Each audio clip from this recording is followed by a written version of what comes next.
Every day, something dramatic happens in the Caribbean that affects our lives. We'll give you the details. We'll give you the facts on Caribbean Perspective with Eddie Frederick. Host Eddie Frederick. So glad you can join us. Today we focus on developments in Trinidad and Tobago in the early aftermath of Monday's general election, which the PNM won marginally. This will surely dominate our 920th edition of Caribbean Perspective for Friday 14th August 2020. Details after this important message. The hurricane season is now upon us, so we as Caribbean people need to remember to think safety and be prepared. Avoid venturing outside during a storm or hurricane, especially if there are strong winds. Rooftops and other debris are often blown about and can cause great damage.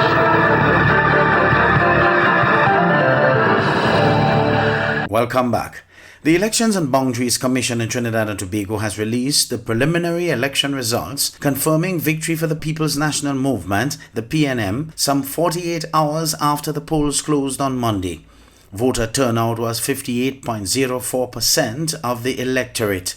TV6's Urvashi Tawari Rupnarayan has the details. As announced on Monday by Prime Minister Dr. Keith Rowley, the PNM has won the election 22-19. The Elections and Boundaries Commission released their preliminary results this evening, which showed a voter turnout of 58.04%.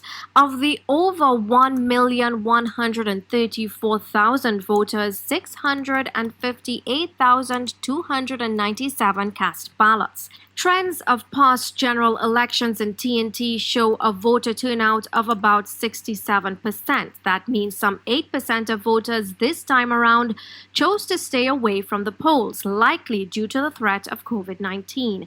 Of the 5 seats queried by the UNC, they lost all with the slimmest margin of 811 in St. Joseph, which was won by Health Minister Terence Dialsing ahead of the UNC's Aloy Hunt.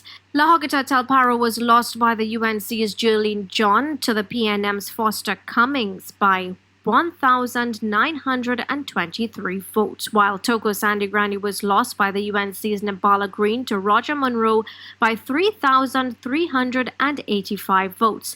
In Tunapuna, David Nackett fell short of victory by 1,926 votes, and Sean Sobers lost to Faris Al-Rawi in San Fernando West by 1,806 votes. As far as the popular vote is concerned, which usually tips in favor of the UNC, while this time around the PNM copped some 322,000 votes, while the UNC just over 309,000.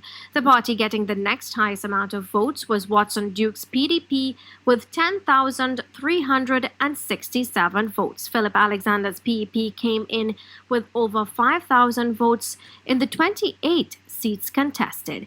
Urvashi Tawari Rupnarayan, TV6 News. The UNC's candidate for Tunapuna, David Nackett, says that the recount in 5 constituencies requested by the party, including Tunapuna, is not, as the Prime Minister has said, the UNC trying to Guyanize Monday's general elections. In Tunapuna, David Nackett fell short of victory by 1,926 votes as he got 7,534 votes, while the PNM's Tunapuna candidate, Esmond Ford, got 9,460 votes, according to the EBC's preliminary election results. Jewel Brown of TV6 News reports. This process is not in the interest of UNC or PNM or any other party. This is in the interest of the citizens of Trinidad and Tobago. If there are any inconsistencies, anything that turned up invalid, that is in the interest of Trinidad and Tobago. That is not about party anymore. UNC candidate David Nackett has defended the call for a recount of 5 marginal constituencies by UNC political leader Kamla Prasad-Besessa, including the Tunapuna constituency he contested for the UNC in Monday's general election. He also responded to Prime Minister-elect Dr. Keith Rowley's comment in the Express on Wednesday that the UNC is trying to, quote, Guyana-ize, end quote, the Trinidad and Tobago general election. As Dr. Rowley told the Express, Guyana had an election in March, but it was not settled until July. We have a lot of boxes. We will go through every single one. And that is the part of the democratic process. And it's part of our responsibility as politicians to make that manifestly clear to the citizens that this is part of the democratic process. We are not Guyanizing anything. That is a completely irresponsible statement by Keith Rowley. There's no Guyanizing here of anything. Mr. Naked said he had not yet received a deadline for the completion of the recount in Tunapuna. Dr. Rowley told the Express the UNC is wasting valuable time. Would you accept the results of the recount, whatever those results are? We'll accept the results of the recount when it has gone through the process. Of course, we will. We are not here to be obstructionists in any way. We are here, as a matter of fact, to help the democratic process along. And this is part of the democratic process. And any leader who says anything differently is doing a disservice not only to his party, but to his people. Jewel Brown, TV6 News. Massey Stores confirm that it has pulled all Ramsaran dairy products from its shelves. This comes on the heels of a racist social media post purportedly by a relative of the Ramsaran company and follows the PNM's victory at the polls on August 10th. TV6's Marlon Hopkinson has the details. And I ask you to be patient. I ask you to be supportive. I ask you to leave behind all the aggravations of the elections. Leave that baggage behind. The exhortations of the political leader of the People's National Movement, Dr. Keith Rowley, after he declared his party's victory at the August 10th polls on Monday. However, these pleas have not met with the approval of everyone, and now some persons on social media are angrily lashing out, including a member of a well-known business family and a teacher at Bishop's Anstey High School. The teacher is alleged to have placed these posts on his Facebook page. This one criticizing supporters of the PNM and questioning their social status, and the other post blatantly disrespecting persons. In response, head of the Anglican Church, Bishop Claude Berkeley, tells I-95.5 FM the matter is being addressed urgently. The matter of the social outreach posts has created quite a storm, quite an outrage, and the board has met and they're planning around the situation to take it forward by way of addressing some of the outrage that has happened and treating with the matter in a just way, because such outbursts do not accord with the school's principles and the church's principles. Every creed and race finds an equal place. Another person even took time to prepare a so-called Indian policy, detailing actions aimed at Afro-Trinidadians. But what apparently has angered persons the most is a graphic and disturbing post from a woman who purports to be a member of the Ramsaran family. In it, she supports the UNC, blasts the PNM, and calls its supporters cockroaches. After some persons take her to task, she apologizes, asking for forgiveness for her and her family's business, and subsequently deactivates her social media platforms.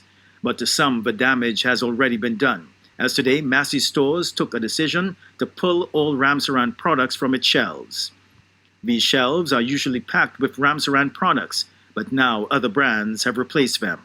According to Massey Stores Group Executive Vice President and Executive Chairman, Integrated Retail Business Unit, David Afonso, Massey has listened to its customers and has taken the decision to remove all Ramsaran products from its shelves at this time, and has also suspended ordering all of its products.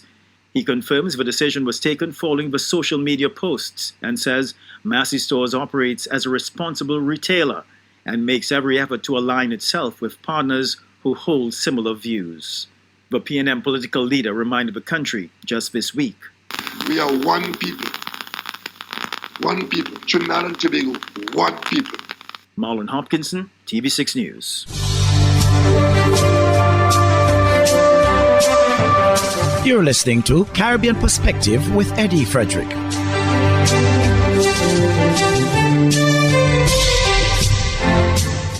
The Office of the President of Trinidad and Tobago has dispelled any concerns among the public as to how the government could be functioning in light of the delay in the swearing in the first instance, the Prime Minister and the Attorney General after the general elections. The President's office says the Constitution is clear on the matter and there is no need to worry.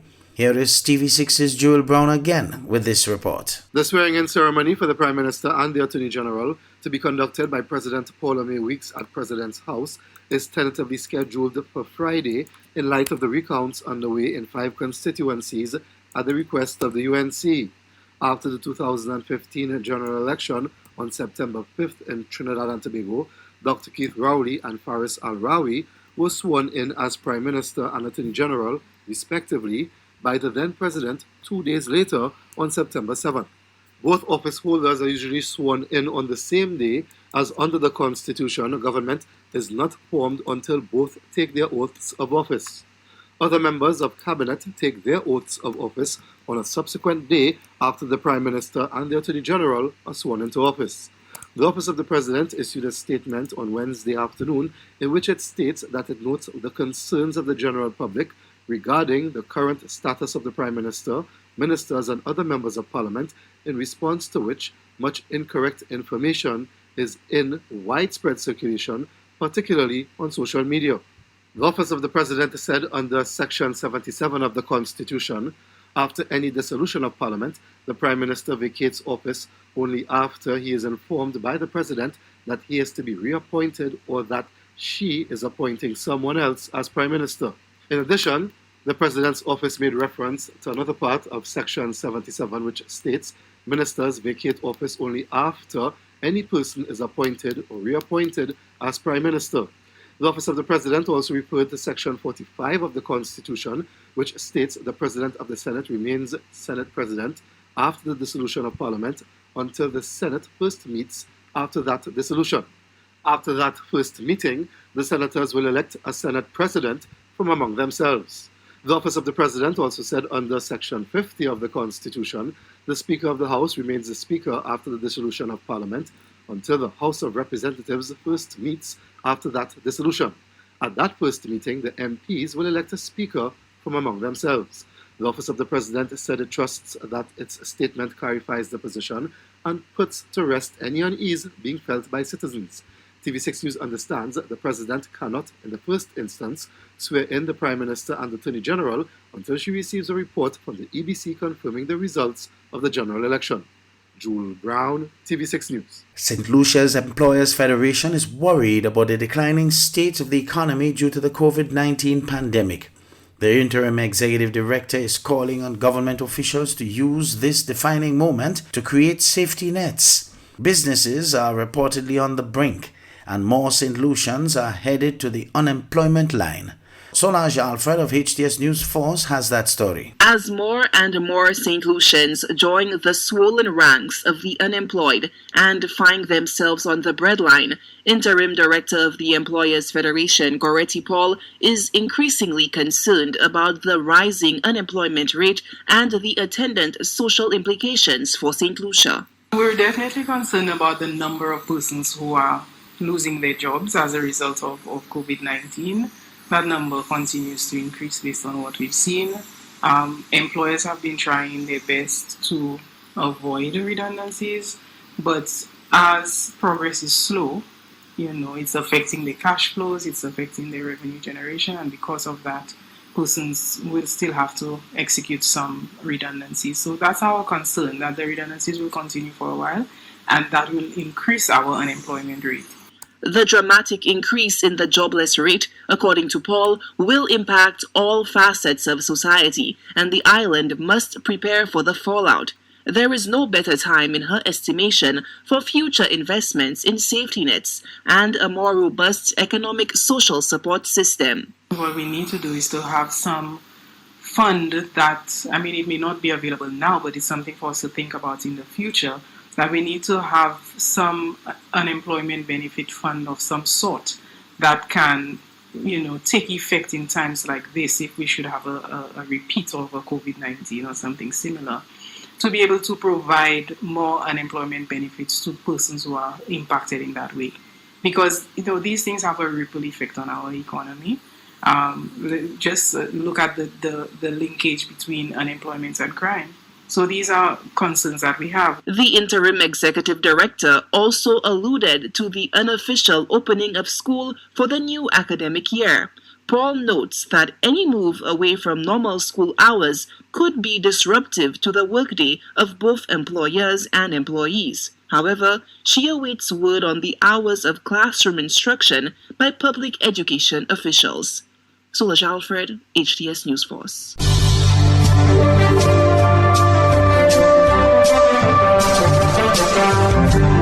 I am Eddie Frederick, wishing you a restful weekend. This has been Caribbean Perspective, a whole new approach to highlighting developments in the Caribbean. In the meantime, please continue to log on to CaribbeanPerspective.com for more daily news and more.